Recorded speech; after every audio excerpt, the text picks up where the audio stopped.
This is Perspective on Athletics, big thinking for small colleges. Sit back and enjoy this episode. Okay, we're here with Jim Abbott for this episode of Perspective on Athletics. Jim Abbott is the Director of Athletics at Oklahoma City University. And Jim, thanks so much for taking time out of your busy day to join us here. Mark, it's my pleasure. I'm excited to be with you.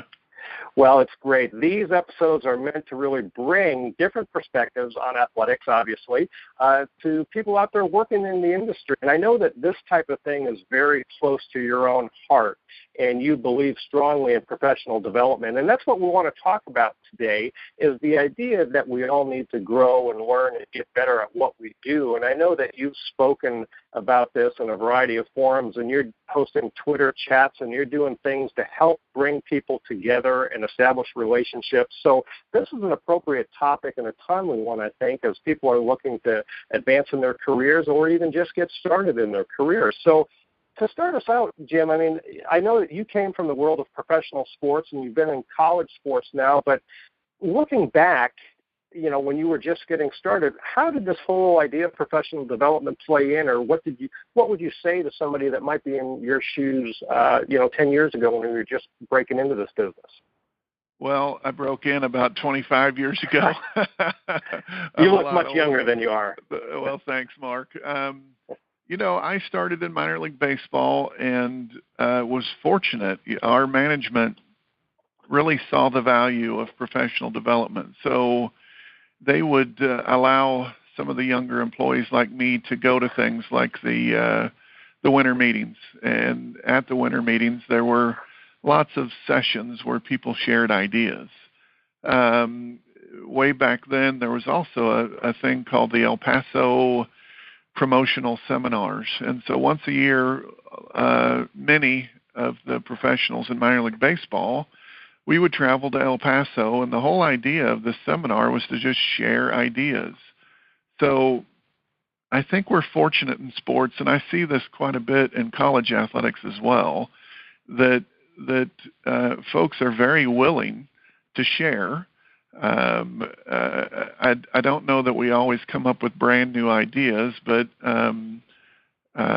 we have a lot of folks that are willing to share ideas, and I just think particularly for a young person, it's good to get out there and learn, to realize that those things that your boss is telling you are important really are important, because you're going to hear it from folks who have reached a level in our business that you want to reach. So as a young person, I was fortunate that I was given those opportunities. And as a not so young person, I really take seriously the opportunity that I have to provide those same opportunities to young people. But let me ask you about that, though. I think one of the things that young professionals run into, and I know I did when I was first coming into the business and even participating in some professional development opportunities, there's a feeling that, well, it's just little old me. I don't know anything. And how could I approach anybody who's been an athletic director for 20 years or 25 years or an AD at a big school, and I'm just at this tiny little school? What are your thoughts on that? There's that, maybe it's an anxiety or a fear or apprehension on the part of young people. How can you make them feel better about, pursuing some of these things? Well, it's just like sales, Mark. The fact is, some people aren't very approachable, and that's a real pet peeve of mine. I would say that I am very approachable, whether it's our own students or people out of the blue. Whenever someone says or asks me if I have 10 or 15 minutes to give them some advice, the answer is yes. I'll always find time to try to give that advice. So I think there are two or three things that I'd tell young professionals. One, there are conferences and conventions that you can sign up for and attend, like NACDA, the NAIA convention, the NCAA convention. But two, you can, particularly in this age, when I started, we didn't have the internet, we didn't have Twitter. So there are lots of ways to find email addresses, phone numbers, and Twitter handles, and ways that you can connect to people that you never could before. And so if you shoot them an email or 3 emails or 4 phone calls and they don't get back to you, try somebody else. That's my advice. If you're looking on the internet and you see a school that does something in a kind of a neat way, call them. I'm going to tell you, I do that all the time. I saw a tweet recently from University of Minnesota Duluth, and it was about something they call the Big Jig. It was a fundraising ice fishing tournament. And of course, I'm in Oklahoma. We don't have ice. We do occasionally, but not long enough to deal with it. So I just out of the blue, I never met Jay Finnerty before in my life, but I just called him and said, "Tell me about this because it looks kind of cool."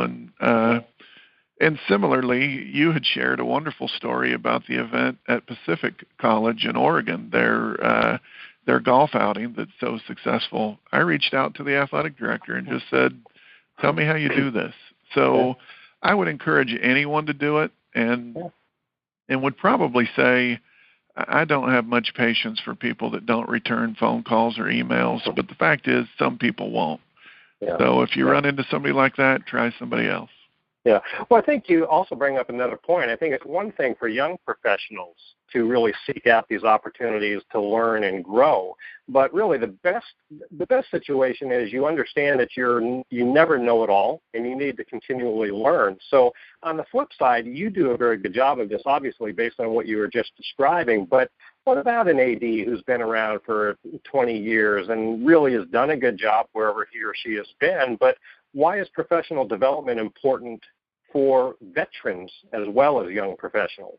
Well, I just think that you can reach a point where you feel like I've done everything and I know everything, and the fact is you never do. I think particularly as technology has advanced, there are opportunities that exist for us that never did before. You mentioned the Twitter chat. We started the Twitter chat 5 days ago, and there were some items mentioned in that chat that were new to me. And I'm a crusty old veteran. So sometimes participating in professional development opportunities is really just a reminder, and maybe it's a motivation to get off your backside and get back to work. But more often than not, I'm just telling you, I love to sit around and talk to folks about how they do things. And whether you've done it for 2 months or 20 years, when you ever reach the point that you can't get any better at what you're doing, then I think you're in trouble. And really, when I make that statement, I'm quoting Matt Donovan, a guy that you and I both know, and we both agree that you're never too good to get a little better. So I think there are plenty of things, regardless of how long you've been in your career, that you can learn and you can strive to get better at.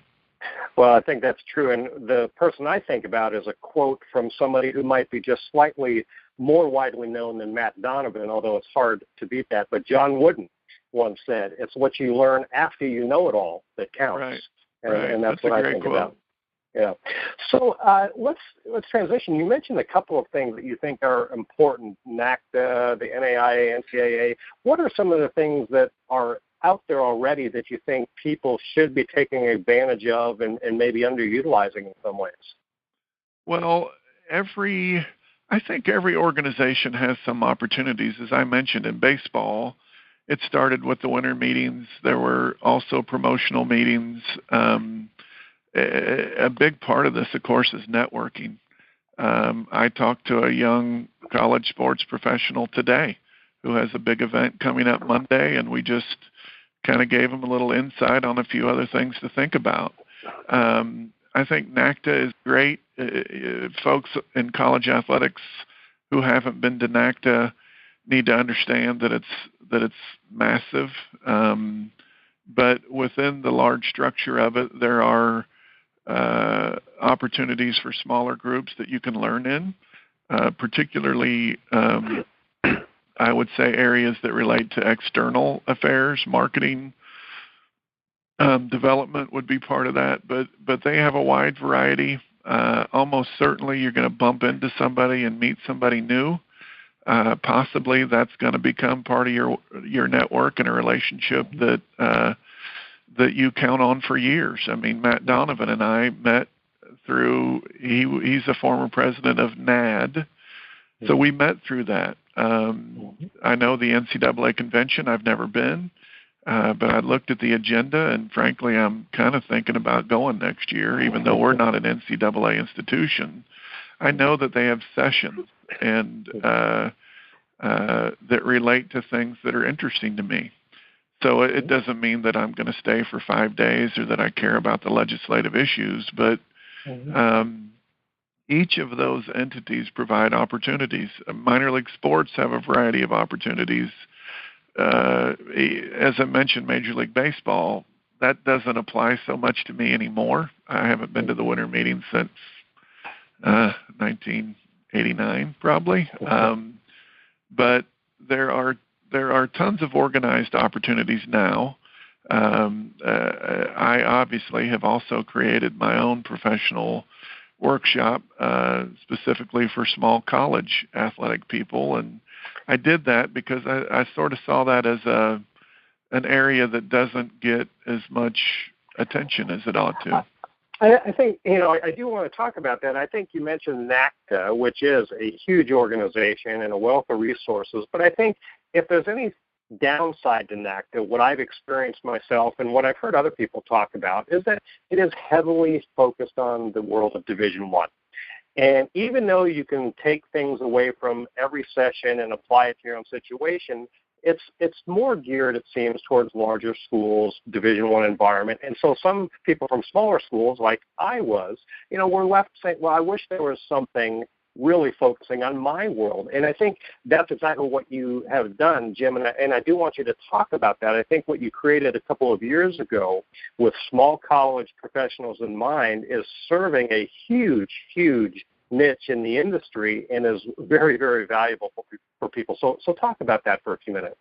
Well, I will. And I'll say I kind of had the same experience with NACTA. Now, I want to be clear. I'm a huge proponent of NACTA. I go every year, and I think I always bring something home. It can be a challenge sitting in a session listening to the development officer from Notre Dame who talk about their $4 million budget. And of course, I don't have a $4 million budget, and I don't have any development officers. And so my idea was several times I've been invited to speak at NACTA, and I was asked to sort of try to cover the small college area. So it just seemed to me that putting together a workshop that was a day and a half, nothing but small college folks presenting on small college issues would create a more relatable experience. And obviously within small colleges, there are, where some of us are further ahead than others. But so 2 years ago, I created a workshop. I thought, what the heck, I want to do this. Let's give it a try. It was as much for me to be able to hear and learn from others as it was this, it certainly isn't Jim Abbott sharing his expertise. I'm not sure how many people that would draw, but we've had 2 business to small college athletic workshops, both held here in Oklahoma City. We have our 3rd planned for October 20th and 21st of 2014. And the whole approach to it is a focus on external affairs, so marketing, fundraising, sponsorships, revenue generation. We have 10 sessions that kind of focus in these areas. Importantly, the attendees have the opportunity to get to know one another and network and share. Part of what you might come away from this with is the thought that, gosh, I don't have it so bad after all. Which is a horrible thing to say, but I think what I've learned is we have some people doing some really cool things in small colleges. Many of them are completely modest about it and don't realize you're doing something unique and very interesting. But we all share the same challenges. We all need more money. We're all challenged to get by on less than we've had in the past. And the real focus of this 2 days is sharing. Here are some things that I've done. Here are challenges that have come from this. And I have to tell you, Mark, for me, the most rewarding part of it is over these 2 years having people that come back to me or call me or shoot me an email and say, I just want you to know we took that idea and we're making money off of it. And to me, it just doesn't get any better than that.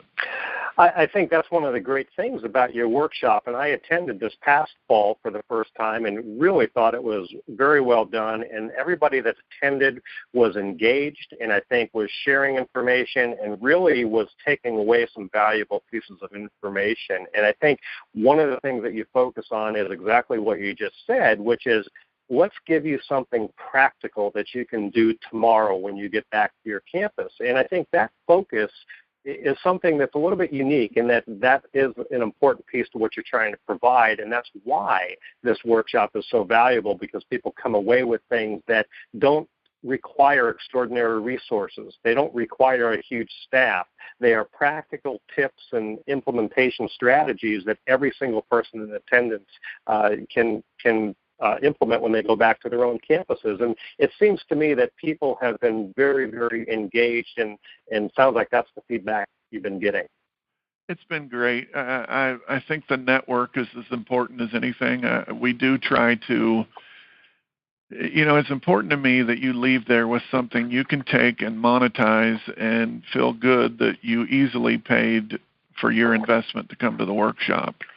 I'm really excited about the network that I see happening. I mean, I saw a tweet yesterday.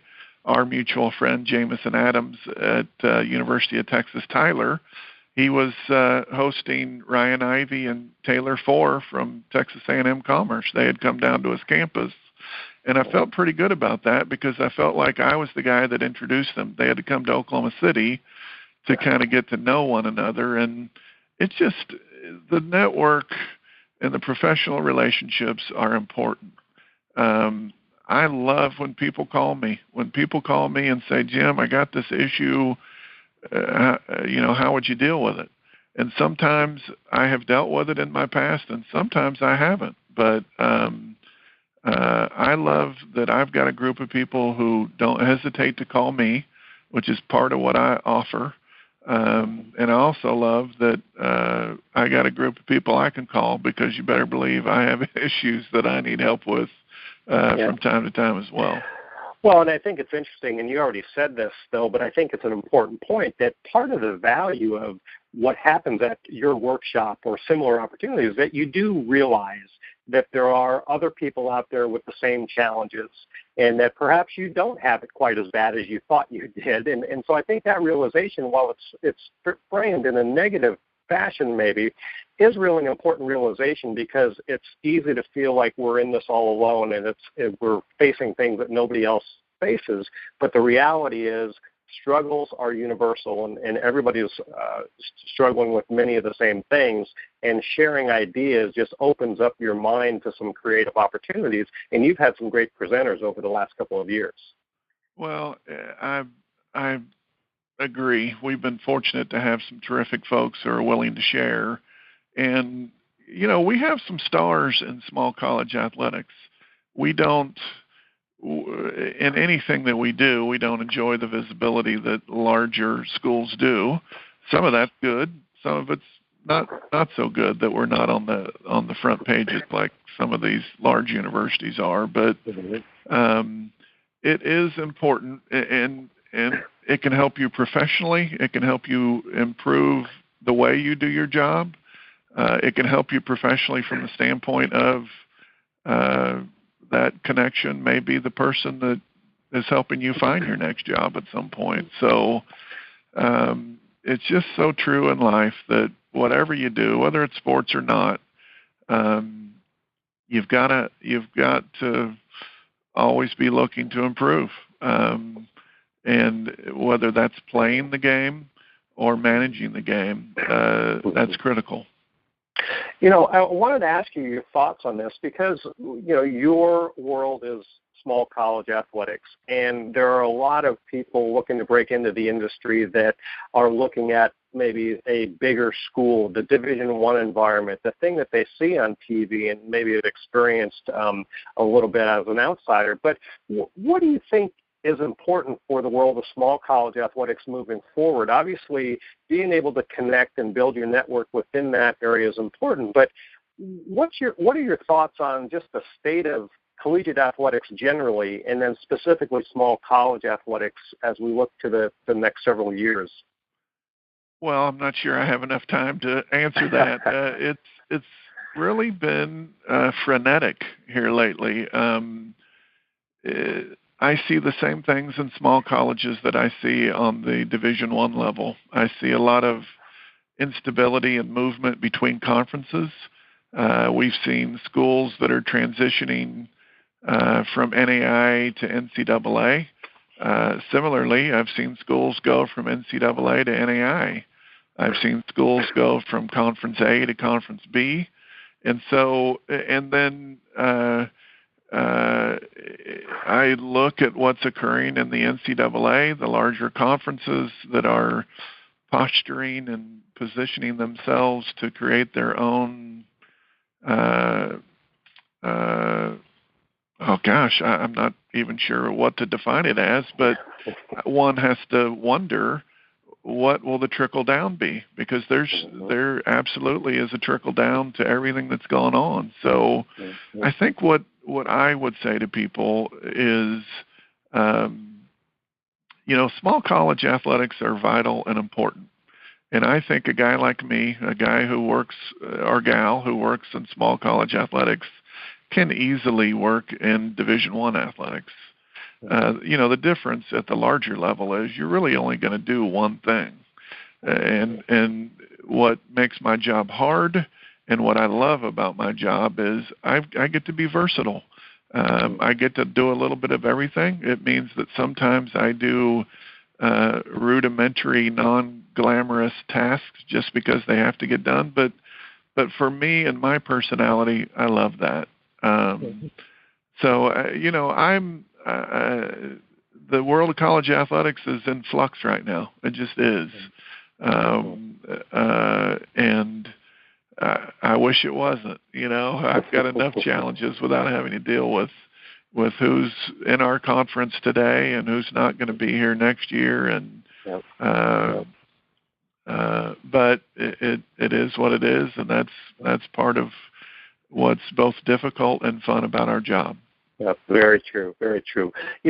One other thing I always give people an opportunity to comment on, and I'm very curious your thoughts on this, is you talked about the state of college athletics, but your thoughts on leadership specifically within the world of college athletics and your role. What do you think are some of the important things that make somebody an effective leader? What are those things that are really required to do a good job for an athletic department, for the industry as a whole, and for a young person to come up and become a good leader within the world of college athletics?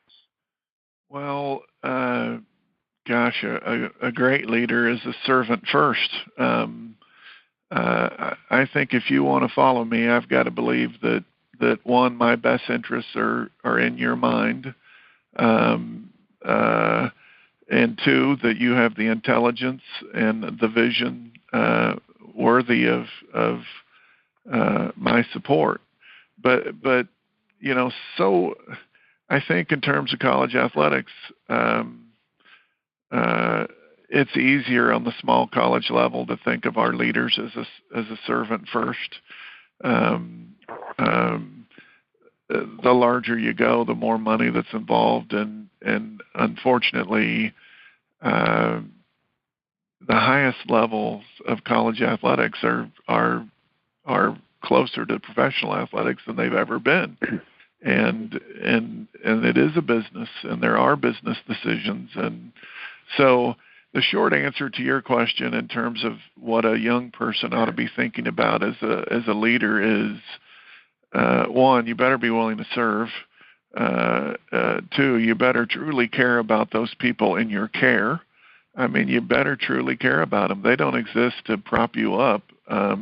You exist to support them, and it can be a challenging concept to learn as a leader. A young person might think a leader is you shout the orders and I better obey you. And the truth is, I'm a little more willing to obey you if I know that you're really concerned about me. Yep. Yep. Those are great thoughts, and I appreciate you sharing them. Coming from you, I think it means a lot. You've been around, you've seen a lot.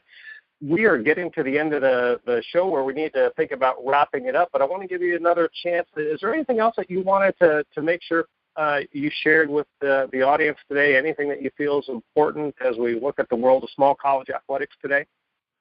I think I'm often asked about how does one get started in sports, and I'm approached frequently by students, and so part of what I share is, one, it's not as glamorous as you think. It's work. It is a business, and you have some moments that you can't get anywhere else.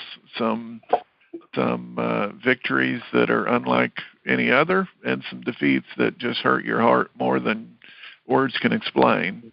But I think I would also add, career-wise, that it really is a lifestyle. A lot of hours, a lot of weekends, a lot of holidays, and it's not for everyone, which is okay. But I think for anyone working to get into sports, be realistic. You have to earn your stripes. We just about all of us start at the bottom and work our way up. And then once you get involved, what we've touched on for the past few minutes is, once you get in there, wake up every day wanting to get better, and know that there are opportunities to do that. I think I started the workshop 2 years ago, but we also created a LinkedIn page for people to post and share, and it just exists primarily for anyone who wants to list your question, and hopefully others will answer it. We started the Twitter chat 1 week ago. So there are opportunities and avenues to get better and to share information. And there are lots of terrific careers in sports. Most everyone who starts in college athletics, when you ask them what's your goal, for me, it was always to be an athletic director. And I'll just tell you, I got this job, and I really didn't like it. It took me a while to, number one, I was naive about the responsibilities of the job. But my point in saying that is, you don't have to be an athletic director to reach your goal in college athletics. You don't have to be the general manager to reach your goal in professional athletics. There are lots of great areas within this line of work that one could make a career at and look back 30 years later and really be satisfied. Yeah, those are great words of advice, Jim, and really appreciate you sharing them. I will make sure that we have all of your contact information along with this post, your Twitter handle, your hashtag for the Twitter chats that you're starting, as well as your LinkedIn page. And I think there are just so many resources that you personally have created to help people within the small college industry, and want to thank you again for joining us here today. It's been my pleasure, Mark, and I want to thank you. You and I didn't know each other 6 or 8 months ago, and I'm really impressed with the things you're doing and the same commitment that you share for small college athletics. Okay. Well, thanks again, Jim. Jim Abbott, Director of Athletics at Oklahoma City University. We'll see you next time on Perspective on Athletics.